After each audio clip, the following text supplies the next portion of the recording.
Jika investasi itu menghibur, jika kamu bersenang-senang, kamu mungkin tidak menghasilkan uang. Investasi yang baik itu membosankan.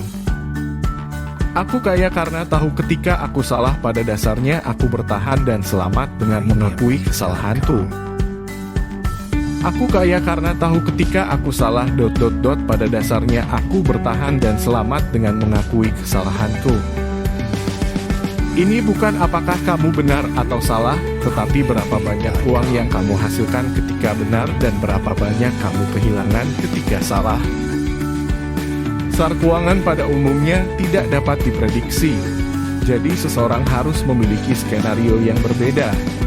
Gagasan bahwa kamu dapat memprediksi apa yang akan terjadi bertentangan dengan caraku memandang pasar. Aku pro pada pengawasan maksimum dan peraturan minimum. Sayangnya, semakin kompleks sistem, semakin besar ruang untuk kesalahan. Ekonomi global tidak hanya ditandai oleh pergerakan bebas barang dan jasa, tetapi yang lebih penting, oleh pergerakan bebas gagasan modal. Yang paling sulit untuk dinilai adalah tingkat risiko apa yang aman.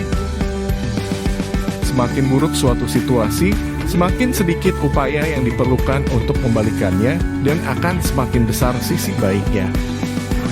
Tingkatkan taruhanmu ketika kamu percaya diri dan turunkan posisimu saat tidak memiliki keyakinan. Jika kita peduli dengan prinsip-prinsip universal seperti kebebasan, demokrasi, dan supremasi hukum, kita tidak dapat membiarkannya tanpa penjagaan. Kita harus membangun lembaga lain untuk melindungi mereka. Pasar terus-menerus berada dalam keadaan ketidakpastian dan fluktuasi, dan uang dihasilkan dengan mendiskontokan yang jelas dan bertaruh pada yang tak terduga. Gelembung pasar saham tidak muncul tanpa penyebab. Mereka memiliki dasar yang kuat dalam realita, tetapi realita seperti terdistorsi oleh kesalahpahaman. Sebagian besar kemiskinan dan kesengsaraan di dunia disebabkan oleh pemerintahan yang buruk, kurangnya demokrasi, negara-negara yang lemah, perselisihan internal, dan sebagainya. Diskusi yang terbuka dan adil sangat penting untuk demokrasi. Ketika aku menghasilkan lebih banyak uang daripada yang dibutuhkan diriku dan keluargaku, aku mendirikan sebuah yayasan untuk mempromosikan nilai-nilai dan prinsip-prinsip masyarakat yang bebas dan terbuka. Setiap kali ada konflik antara prinsip-prinsip universal dan kepentingan pribadi, kepentingan diri cenderung yang akan menang. Kenyataannya adalah pasar keuangan mendestabilisasi diri. Kadang-kadang mereka cenderung menuju ketidakseimbangan, bukan keseimbangan. Kita dapat berbicara tentang kemenangan kapitalisme di dunia, tetapi kita belum dapat berbicara tentang kemenangan demokrasi. Ada ketidakcocok serius antara kondisi politik dan ekonomi yang berlaku di dunia saat ini. Mengatur dan memajaki marijuana secara simultan akan menghemat wajib pajak miliaran dolar dalam biaya penegakan hukum, di samping akan memberikan miliaran dolar pendapatan setiap tahun. Ketika uang gratis, pemberi pinjaman rasional akan terus meminjamkan sampai tidak ada orang lain yang meminjam. Kesalahpahaman memainkan peran penting dalam pandanganku terhadap dunia. Masalah dengan investor institusional adalah bahwa kinerja mereka biasanya diukur relatif terhadap kelompok teman sebaya dan bukan dengan tolok ukur absolut. Ini membuat mereka menjadi pengikut tren. Aku akan berbohong bagaimanapun jika mengklaim bahwa aku selalu dapat merumuskan hipotesis bernilai berdasarkan kerangka teoriku. Kadang-kadang tidak ada proses refleksif yang dapat ditemukan. Kadang-kadang aku gagal menemukannya, dan kadang-kadang aku salah. Dengan satu atau lain cara, aku sering berinvestasi tanpa hipotesis yang bernilai, dan aktivitasku tidak jauh berbeda dengan berjalan secara acak. Seperti yang aku temukan, terdapat banyak kesamaan antara proses bombas di pasar keuangan dan naik dan runtuhnya sistem Soviet. Nilai uang tidak hanya mencerminkan keadaan di dunia nyata, penilaian adalah tindakan positif yang berdampak pada jalannya peristiwa. Moneter dan fenomena nyata terhubung secara refleksif, yaitu dengan saling mempengaruhi satu sama lain. Hubungan refleksif memanifestasikan dirinya paling jelas dalam penggunaan dan penyalahgunaan kredit. Satu-satunya hal yang dapat menyakitiku adalah jika keberhasilan mendorongku untuk kembali ke fantasi masa kanak-kanak tentang yang maha kuat, tetapi itu tidak mungkin terjadi selama aku tetap terlibat dalam pasar keuangan.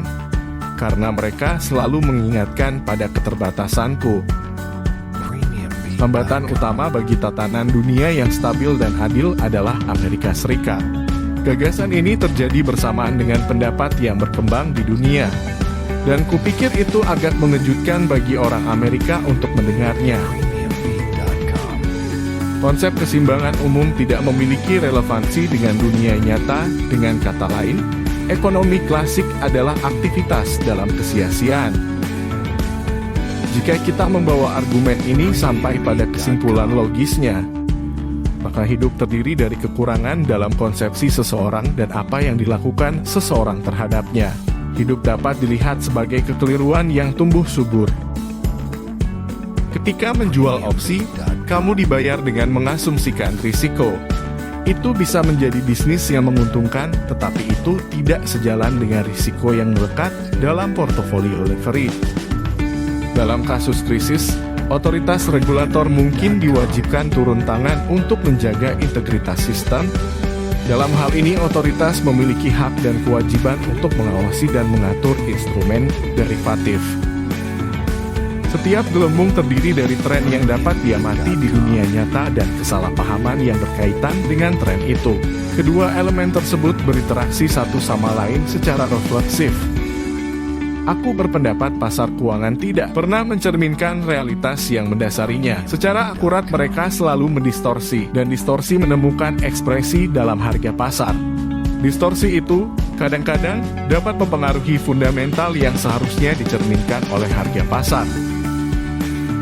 Kami di Soros Fund Management menggunakan opsi dan derivatif yang lebih eksotis. Kami mencoba menangkap tren baru lebih awal dan pada tahap selanjutnya mencoba menangkap pembalikan tren. Oleh karena itu, kami cenderung menstabilkan daripada mengacaukan pasar. Kami tidak melakukan ini sebagai layanan publik. Ini adalah gaya kami dalam menghasilkan uang. Mulailah dengan mengasumsikan pasar selalu salah, jadi jika kamu menyalin semua orang di Wall Street, kamu pasti akan melakukannya dengan buruk. Pasar tidak sempurna, jadi kamu perlu regulasi dan mengetahui bahwa regulator juga manusia. Dunia menghargai kita untuk kepemimpinan. Kita telah menyediakannya di masa lalu. Alasan utama mengapa perasaan anti-Amerika di dunia begitu kuat saat ini adalah karena kita tidak menyediakannya di masa sekarang. Aku memilih Amerika sebagai rumah karena aku menghargai kebebasan dan demokrasi, kebebasan sipil dan masyarakat terbuka. Pasar dirancang untuk memungkinkan individu meraih kebutuhan pribadi mereka dan mengejar keuntungan. Ini benar-benar penemuan yang hebat dan aku tidak meremehkannya. Tetapi pasar tidak dirancang untuk mengurus kebutuhan sosial. Globalisasi telah membuat dunia semakin saling tergantung, tetapi politik internasional masih didasarkan pada kedaulatan negara. Bagi orang lain, berbuat salah adalah sumber rasa malu bagiku, mengakui kesalahan adalah sumber kebanggaan. Jika harus merangkum keterampilan praktisku, aku akan menggunakan satu kata: bertahan hidup, dan mengoperasikan dana lindung nilai memanfaatkan keterampilanku dalam bertahan hidup sepenuhnya. Membuat keputusan investasi seperti merumuskan hipotesis ilmiah dan menyerahkannya ke tes praktis. Perbedaan utama adalah hipotesis yang mendasari keputusan investasi dimaksudkan untuk menghasilkan uang dan bukan untuk membuat generalisasi yang berlaku secara universal. Pandangan yang diterima secara umum adalah bahwa pasar selalu benar, yaitu harga pasar cenderung mendiskontokan perkembangan masa depan secara akurat bahkan ketika tidak jelas apa perkembangan itu. Aku mulai dengan pandangan sebaliknya. Aku percaya harga pasar selalu salah dalam arti bahwa mereka menghadirkan pandangan masa depan yang bias. Ekonomi berusaha menjadi sains. Sains seharusnya objektif dan sulit untuk menjadi ilmiah ketika terdapat subjektivitas. Pelaku dalam proses ekonomi tidak memiliki objektivitas. Aku yakin musuh utama masyarakat terbuka bukan lagi komunis, tetapi ancaman kapitalis. Ketika suku bunga rendah, terdapat kondisi terjadinya gelembung aset.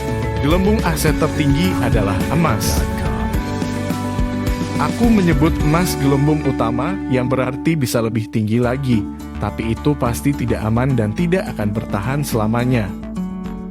Aku adalah seorang manusia sebelum menjadi seorang pebisnis. Mengambil pandangan ini adalah mungkin untuk melihat pasar keuangan sebagai laboratorium untuk menguji hipotesis, meskipun tidak sepenuhnya ilmiah. Yang benar adalah, investasi yang sukses adalah semacam alkimia. Kami adalah negara paling kuat di dunia. Tidak ada kekuatan eksternal, tidak ada organisasi teroris yang bisa mengalahkan kami. Tapi kita bisa menghancurkan diri sendiri dengan terjebak dalam rawa. Ku sangat sering mengalami sakit punggung karena fakta bahwa aku salah. Setiap kali kamu salah, kamu harus menghadapi atau lari darinya. Ketika aku membuat keputusan, sakit punggung itu hilang. Adalah kredit yang penting, bukan uang. Dengan kata lain, monetarisme adalah ideologi yang salah.